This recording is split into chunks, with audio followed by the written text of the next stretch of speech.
പദ്യങ്ങൾ എനിക്ക് നന്നായിട്ട് പഠിക്കണം. അത് ഞാൻ ഒക്കെയാണ് ചെയ്യേണ്ടത്. എബിലൂട്ടന് ഏത് ക്ലാസ്സിലാണ് ഇപ്പൊ പഠിക്കുന്ന? 2ല്. 2ാം ക്ലാസ്സിലാണ്. പരീക്ഷയൊക്കെ കഴിഞ്ഞു അല്ലേ? ആ. ഏതാ സ്കൂളിന്റെ പേര്? Nirmal Jyothi public school, Palakkad. പാലക്കാട് എവിടെയാണ്? പാലക്കാട് പാലക്കടുത്താണ് അല്ലേ? എബിലൂട്ട് സ്കൂളൊക്കെ എബിലൂട്ടിന് ഇഷ്ടമാണോ? എബിലൂട്ടിന്റെ ടീച്ചറിന്റെ പേരെന്താ? പ്രസൂന സിസ്റ്റർ ആണ്. സിസ്റ്റർ ഏത് വിഷയമാണ് പഠിപ്പിക്കുന്ന? ഇംഗ്ലീഷ്. ടീച്ചറിന് ഇഷ്ടമാണോ? ടീച്ചർ എങ്ങനെ പഠിപ്പിക്കുന്നതാണ് എബിലൂട്ടിന് ഇഷ്ടം? പറഞ്ഞു. എബിലൂട്ടൻ എല്ലാ കാര്യങ്ങളും ഓർത്തിരിക്കുന്നതാണോ എളുപ്പം, അതോ കാണുമ്പോഴാണോ പഠിക്കാൻ പറ്റുന്നത്, അതോ എന്തെങ്കിലും ചെയ്യുമ്പോഴാണോ എബിലൂട്ടൻ പഠിക്കാൻ പറ്റുന്നത്? ചെയ്യുമ്പോഴാണ് ഓർത്തിരിക്കുന്നത്. കേട്ട കാര്യം മറന്നു പോകുമോ? മറന്നു പോകും. മറ്റേ കണ്ട കാര്യങ്ങളാണെങ്കിലോ? ഇടയ്ക്കൊക്കെ. ചെയ്ത കാര്യങ്ങൾ ഓർത്തിരിക്കും, ഉറപ്പല്ലേ? ചെയ്ത കാര്യങ്ങൾ മറന്നു പോകാതെ കൃത്യമായിട്ട് പെയിന്റ് അടിക്കുക, അങ്ങനെ എന്ത് കാര്യങ്ങളാണ് ചെയ്യുന്നതാണെങ്കിൽ എബിലൂട്ടനെല്ലാം കൃത്യമായിട്ട് അറിയാം. ശരിയാണോ? അപ്പം ഞാൻ പഠിക്കാനുള്ള രീതികൾ 3 തരത്തിലുള്ള രീതിയിലാണ് മനുഷ്യർ പഠിക്കുന്നത്. ഒന്ന് കണ്ടു പഠിക്കുന്നവർ, കണ്ണില്ലേ? അപ്പൊ അതിന് കാഴ്ച, ഇവർക്ക് കാണുന്ന കാര്യങ്ങൾ അവർ എളുപ്പം പഠിക്കും. അതിനുവേണ്ടിയാണ് മോൻ്റെ ടീച്ചർ ബോർഡിലൊക്കെ എഴുതില്ലേ? ഇപ്പൊ കാർട്ടൂൺ കാണുന്നതൊക്കെ ഓർത്തിരിക്കുന്നുണ്ടോ? അപ്പൊ അത് കാഴ്ചയാണ്. അപ്പൊ കാഴ്ച ചില കുട്ടികൾ എപ്പോഴും കണ്ടു പഠിക്കുന്ന ആൾക്കാരാണ്. എബിലൂട്ടൻ കണ്ടുപഠിക്കും ചില കാര്യം, പക്ഷെ അത് മറന്നു പോകും ഇല്ലേ?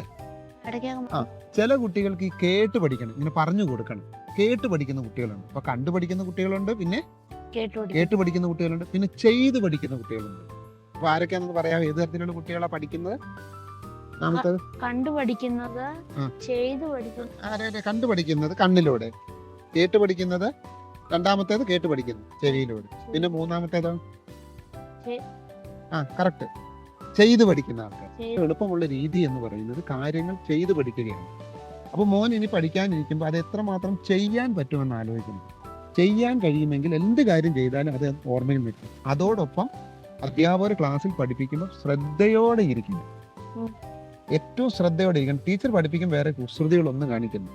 കാരണം പാഠപുസ്തകത്തിലെ ജീവനില്ലാത്ത അക്ഷരങ്ങൾ, പാഠപുസ്തക അക്ഷരങ്ങൾക്ക് ജീവനുണ്ടോ? ഇല്ല. ടീച്ചറിന് ജീവനുണ്ട്, ശരിയല്ലേ? ടീച്ചർ ഈ ജീവനില്ലാത്ത അക്ഷരങ്ങൾക്ക് ടീച്ചറിന്റെ സ്വരം, ആംഗ്യങ്ങൾ, ശരീരഭാഷ അല്ലെ, ശരീരം കൊണ്ടെല്ലാം ജീവൻ കൊടുക്കുകയാണ്. ആണോ?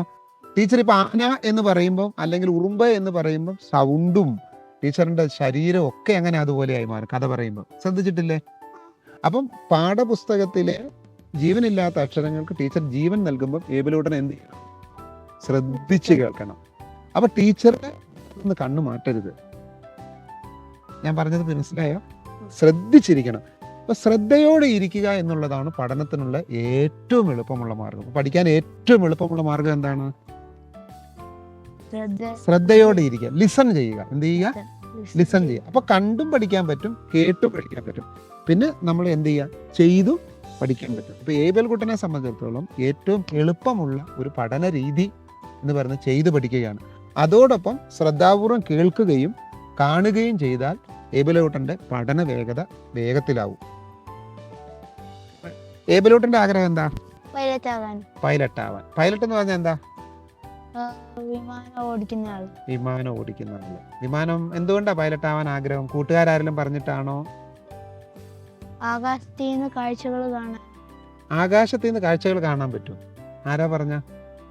അത് എന്റെ മനസ്സിൽ തന്നെ വന്നു. ഏബിലൂട്ടന്റെ മനസ്സിൽ തന്നെ വന്നതാണ്. മിടുക്കൻ, കൈകൊട്. അപ്പം പൈലറ്റ് ആകുവോ? പൈലറ്റ് ആകാൻ എന്താ ചെയ്യേണ്ടതെന്ന് അറിയാമോ? അറിയത്തില്ല.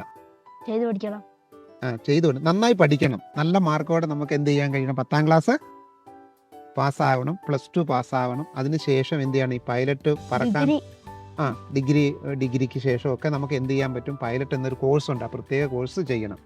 അപ്പോൾ ഒരു ലക്ഷ്യം നേടണമെങ്കിൽ വേണ്ട പ്രധാനപ്പെട്ട കാര്യങ്ങൾ അങ്കിൾ പറഞ്ഞു തരട്ടെ. നമുക്ക് ഒരു ലക്ഷ്യം വേണമെങ്കിൽ ആദ്യം നമ്മൾ ഈ ലക്ഷ്യം എഴുതി വെക്കണം.